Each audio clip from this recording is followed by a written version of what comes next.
The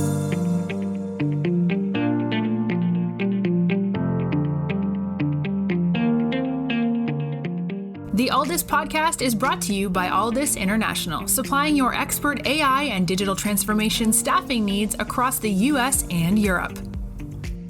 Today, you are listening to our AI in Action series, where leading minds in AI from across the world share their story, success, and advice. AI in Action cuts through the hype and explores the true impact of artificial intelligence in our world today.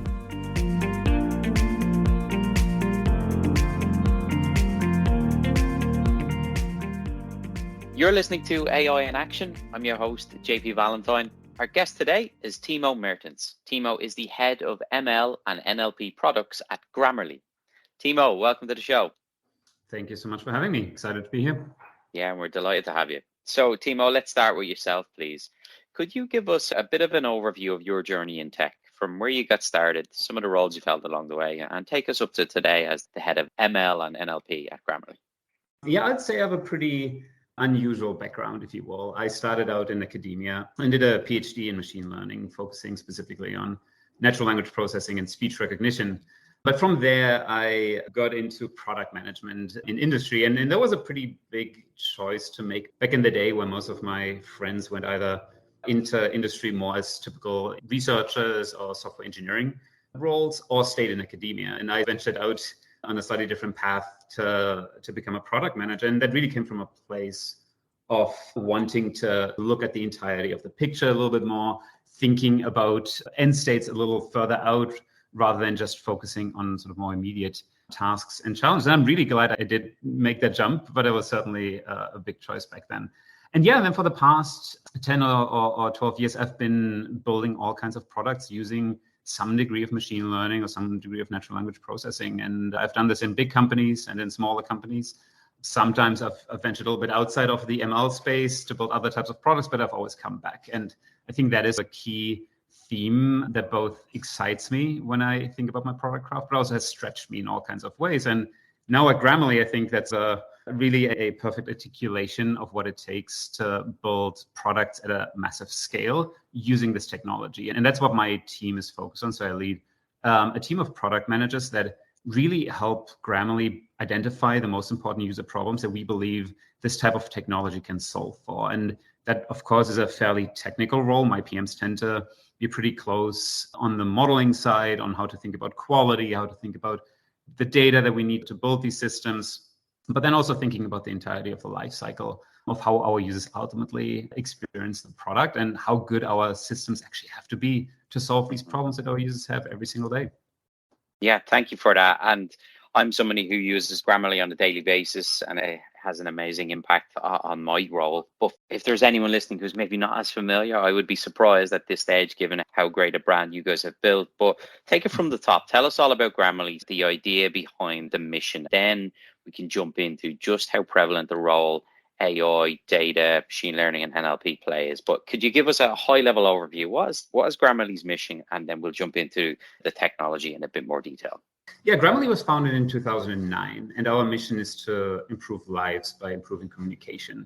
And if you think about communication, it is such a foundational and fundamental human need, but it's also incredibly complex and incredibly difficult to wrap your head around how to think about communication, especially where users and people struggle with communication. But that's what Grammarly has been focused on. We want to isolate these sort of really visceral pain points that our users face in their daily communications and solve them. And the opportunity is massive. Just recently, we conducted some research together with the Harris poll, and it showed that just in the US, businesses lose a little over $1 trillion per year just due to poor communication. So it's clear that there's a massive problem, but also a massive opportunity in helping these people communicate more effectively. And that was really the sort of key thesis that the company had back then, and that's still true today. And the product that we've built really addresses many of these fundamental problems that tens of millions of users face every day. And they range all the way from correctness. Of course, we want to help users write grammatically correct English and without any spelling mistakes. But then we've also gone further and think about dimensions like clarity, or how engaging your writing is, or you're thinking about how your writing might come across to other readers. And that sort of communication journey across those dimensions is really what tens of millions of people have come to rely on when they engage with Grammarly. Thank you for that, Timo. Yeah, certainly helpful just to get the backstory and a high level overview of what the mission is. I would imagine that much of our audience is familiar with Grammarly. What I'd love to spend a bit more time talking about now is on the enterprise side. You guys really have some cool, innovative products that are helping more than just the individual writer, but large scale organizations improve communication. So could you speak to that a little bit, and then we'll move on to the team behind the scenes and the day to day.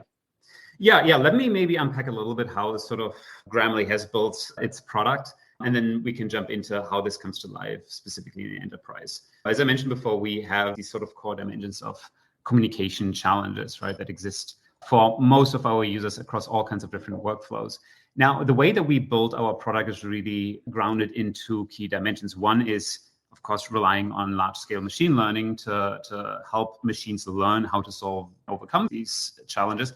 But at the same time, we've made a decision to also focus on a foundation in a rule-based system, such that we can control for the quality in very opinionated ways, and really focus oftentimes on highly precise user experiences. And I think that comes to life in the product quite clearly, where users can rely on the types of suggestions that we provide to users across these dimensions that I mentioned before. And that, I think, is the foundation when we think about providing these types of suggestions and capabilities to people that use it in a workplace. And especially when they're working on important projects, they produce important communication. The ability to rely on Grammarly as sort of an assistant that augments you and gives you these communication superpowers is really important.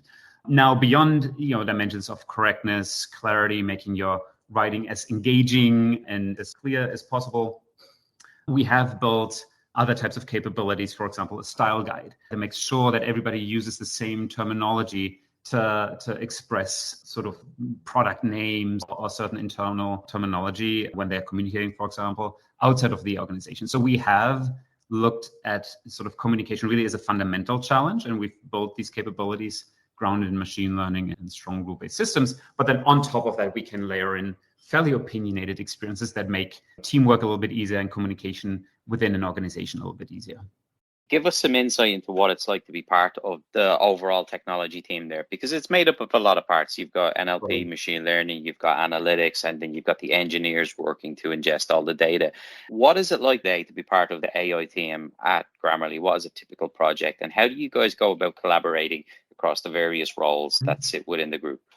Yeah, this is really unique about Grammarly, and I think really is one of our key strengths, which is embracing the diversity in talent, and that amazing ideas come really from so many different functions and sets of experiences. So as you mentioned, Grammarly, of course, has your front-end and back-end engineers, but we have research scientists, computational linguists, analytical linguists, machine learning engineers, data scientists, designers, user researchers, and in my case, product managers that all come together to build our products. Now, we have developed workflows and processes that help us go through innovation, scaling, iteration once our product's out in the wild.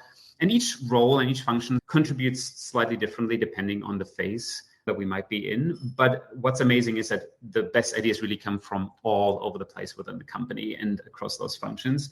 And we embrace that very deeply in how we innovate and how we iterate in our products. And yeah, I think just the fact that we've been doing this for long has allowed us to really build an amazing team, a world-class team ranging, as I said before, from linguists to researchers to back-end engineers and front-end engineers that allow us to build these compelling, but also very aspirational products. And that's why I joined 2 years ago, to really, take this challenge of building a communication assistant that solves some fundamental problems for tens of millions of users, but do this using technology that is incredibly difficult to sort of wrap your head around. But once you figure out how to integrate this into your product, becomes so powerful. And that's really the foundation that we're building our product on today. You are listening to the Alldus podcast. When you're looking to scale your team, or if you are interested in showcasing your company in a future episode, reach out today. Or if you're in the market for a new role, visit our website to view open positions, www.alldus.com. I know you spend a lot of time speaking to your enterprise partners and future partners about the impact that Grammarly can have for their organization. Can you give us some insight or some examples of just how impactful the use of Grammarly has been for enterprise customers having implemented the platform and who are now using it on a daily basis? Fundamentally, when teams start to use Grammarly in their daily communications and really think about the types of suggestions that improve their writing, not only efficiency is improved, right, in many measurable ways, but I think just the confidence that users are receiving from the product and the confidence in their writing, I think is pretty obvious and pretty clear. And I think that is one of the core tenets as well of what we're producing, which is really give users confidence in their writing, but always in a augmentation way. Like we always augment users to make their writing better, make them appear as professional or as confident as they can be, and never replace them. I think that is clearly one of the really important aspects within the product that we decided on. I want to spend some time now talking about what's next and get some insight into your outlook on the future of Grammarly. When you look at the success that Grammarly has had, in particular over the past few years, it's been phenomenal growth. And it seems like you guys are only just getting started. So when you look ahead at the project roadmap, growth expected, and you look at the growth of the technology team, what are some of the things that you're excited about and what opportunities are there going to be for people to come on board and join you on this journey? Yeah, that's a great question. So fundamentally, there's still so much to be done on the problems that we've already started to address at scale. All right. So for example, pick correctness that I mentioned before, which we call grammatical error correction, or GEC. People have been working on this for a very long time. We've been working on this for the past decade or so, but it's still an unsolved problem. There's still so many unique issues that we have to get better at, and our systems have to improve to solve those really in more ways. And just the fact that even though we've been at it for so long, there's still so much opportunity to improve upon this, just shows how hard of a problem communication is. And now you can extrapolate this to all these other dimensions of communication assistance, help you hit the right tone or make sure that your writing hits the right sort of set of arguments that you wanted to express, make sure that it's the right length such that your audience actually reading it. Nobody wants to read a 10 paragraph email, for example. Make it so that it's really clear and crisp and concise, right? Like these are really foundational and hard problems that, again, machine learning can start to address, but it needs to be very opinionated in the types of technologies that you use, how it's coming to life to our users in the product. And that is something that we have a strong foundation in. And of course, all of those sort of user problems come with technology choices that are far ranging. And at Grammarly, really, we can utilize pretty much any type of technology, any type of NLP or machine learning approach that might be state of the art. And that is really powerful when you think about the type of innovation we can do. I think really unique opportunity for anybody that's interested working in this space, be that machine learning or large scale NLP, but really wanting to be focused on fundamental user problems, fundamental challenges that tens of millions of users have every single day. Final question from me, Timo. You spend a lot of time working with the team, but you also are involved in the hiring of future talent, which is very competitive right now. So my final question to you is, when you're speaking to candidates about the mission, the environment, the technology, and the opportunity at Grammarly, what is it that you tell them about your team, your group, your company that gets them excited enough to join Grammarly over some of the other great opportunities available to them? Mm-hmm. Yeah, that's a great question. Let me talk a little bit about how we think about hiring, especially on my team where I'm trying to attract product managers that want to work on machine learning. And the reality is there are very few of them out there that have done this at scale and for a very long time. And you have to acknowledge this, right? Like you have to acknowledge the fact that you have to make bets on people. And what I've been selecting, for example, is to not so much rely on past experience, but actually rely a little bit more on a fundamental interest and sort of motivation to work in this space, to learn how to build products in this space, to learn how to utilize this technology and understands what it can or cannot do or what types of user problems it can solve or not. And that's paid off for us, actually, to really focus on motivation rather than just experience, because if you just rely on experience, it tends to be a little bit harder to illustrate how much impact they could have. But of course, once we've talked to them and once they've gone through the interview process, I think what really stands out is that we're one of the few companies where you can actually work on these types of technologies at that scale and ultimately impact tens of millions of users. And I think it's used quite liberally in general of having impact at massive scale. But I think at Grammarly, that is still very much the case, that any individual that joins us can impact our roadmap, can impact how we build products, what types of products we build, and then ultimately how useful these types of products are for our users. And I talked about this a little bit earlier when we went into the details of what types of functions come together and how we build our product. And I meant it when I said that the best ideas really come from across the whole organization and come from anywhere. And I think that is incredibly empowering when you think about this intersection of amazing technology to work with at a massive scale, but still grounded in very foundational and fundamental user problems. Timo, thank you so much for coming on today and talking to us. Great to learn about your path to where you are now. Really loved the behind the scenes look at Grammarly, a product and platform I love and use daily. And obviously from conversations that we've had prior and what you've told us about today, a lot of growth happening at Grammarly. You guys are continuing to stay on the bleeding edge of language, NLP and machine learning. And it sounds like a good place to work with real impact, which is great. So we wish you, the team, and everyone at Grammarly the best of luck in the months and years to come. Thank you so much. Fantastic. Thank you so much for having me. And yeah, please go check out grammarly.com/jobs to find out about all these roles that we're hiring for. But thank you so much for having me on.